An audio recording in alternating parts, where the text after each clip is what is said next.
The Public Attorney's Office. As mandated, the Public Attorney's Office shall be the principal law office of the government extending free legal assistance to indigent persons. It is an independent and autonomous office that renders free of charge legal representation, assistance, and counseling to indigent persons in criminal, civil, labor, administrative, and other quasi-judicial cases. More particularly, in southwestern Tagalog region, the PAO has extended its free legal services through its 14 district offices and 1 regional office. The regional office is at Calapan City, Oriental Mindoro, with its satellite office in Diliman, Quezon City. In Oriental Mindoro, there are 3 district offices, among which are Calapan City District Office, Pinamalayan District Office, and Rojas District Office. In Occidental Mindoro, 2 district offices, Mamburao District Office and San Jose District Office.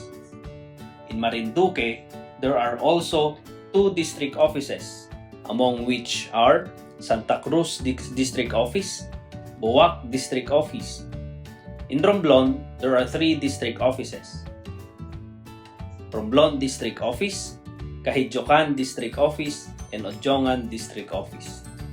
And finally, Palawan, which consists of Puerto Princesa District Office, Coron District Office, and Brooks Point District Office. PAO Mimaropa has zealously extended its free legal services to every Mimaropans.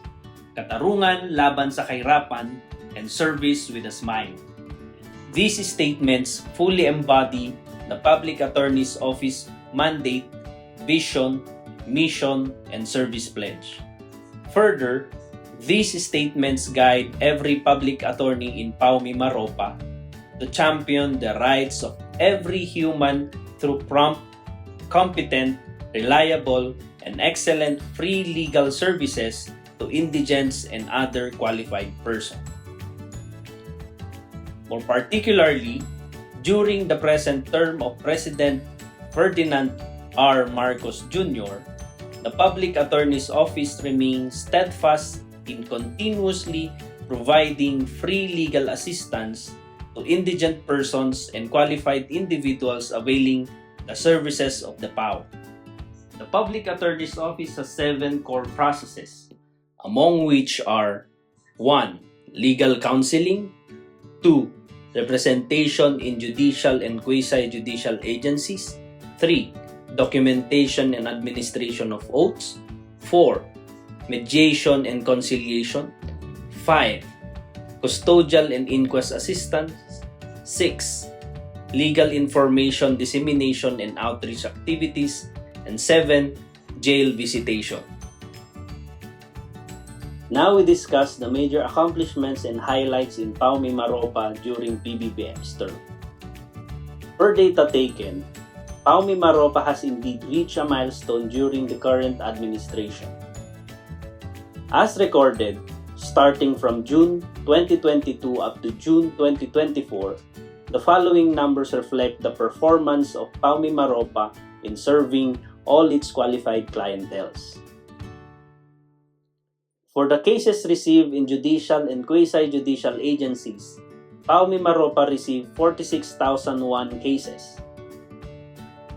As regards the scheduled hearings, all the public attorneys in PAO Mimaropa attended 62,768 hearings. On the other hand, as to the pleadings prepared, PAO Mimaropa recorded 31,422 pleadings filed. As for the numbers of clients assisted in compromise agreements, 3,073. For those cases which needs to be transmitted for appeal, 186 cases. As regards the number of clienteles assisted in mediation and conciliation, 5,002. Moving on, as for those who were assisted during inquest and custodial investigation proceedings, 3,548.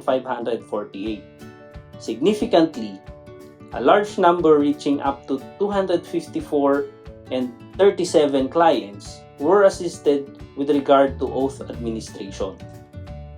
Additionally, PAO Mimaropa reached beyond the target of 390 barangay outreach activities by actually conducting 916 barangay outreach activities and information dissemination for the past 2 years. Similarly, PAO Mimaropa overcame 936 jail visitations by conducting 6,161 actual jail visitations. As for legal counseling, PAO Mimaropa served 359 and 971 clients, consisting mainly of walk-in clients, and 2,340 clients who caused their legal concern through mail matters, electronic mail, and other means of communications. And to cap things off, PAO Mimaropa has recorded 5,649 releases of persons deprived of liberties. These releases consist of acquittals, dismissals with prejudice, provisional dismissals, reduction of their bail bond, and recognizance. Significant increase in the appointments of lawyers and staff was seen, making the services of the PAO Mimaropa more efficient. More indigent persons turn to PAO for legal assistance, to which PAO Mimaropa promptly responds. The Public Attorney's Office Mimaropa promptly responds to endorsements and referrals by the Office of the President and the Presidential Complaint Centers, making the concept of justice and fair play be felt immediately by every Mimaropans. PAO Mimaropa actively participated in the Love for All caravan, spearheaded by our emphatic First Lady, Luis Lisa Araneta Marcos. The Public Attorney's Office, Calapan City District, together with all its public attorneys, with the Regional Public Attorney, joined the caravan last March 9 and 10, 2024. Said event was held at the Oriental Mindoro National High School. The two-day event showcased how PAO Mimaropa plays a significant role in the lives of every indigent and qualified individuals in the region. Such event made the services of the PAO more accessible. During the term of PBBM, the jail visitation of each public attorney became more frequent, requiring each of them to conduct a once-a-week jail visitation and precinct visit in the places designated to each one of them. This paved way to easier assistance to those persons deprived of liberties. Additionally, the core competency of outreach activity significantly increased. Now, each district office is mandated to conduct at least once a month barangay outreach activity, so that those individuals who cannot visit the physical office of the district office may still enjoy the free legal assistance of the PAO. As regards representation in judicial agencies, an increase in the hearing dates are also felt, with the added appointment of several judges spread throughout the region. Though the region has not yet reached the ideal period to which trial must ensue and be terminated, an increase in the trial schedules is observed.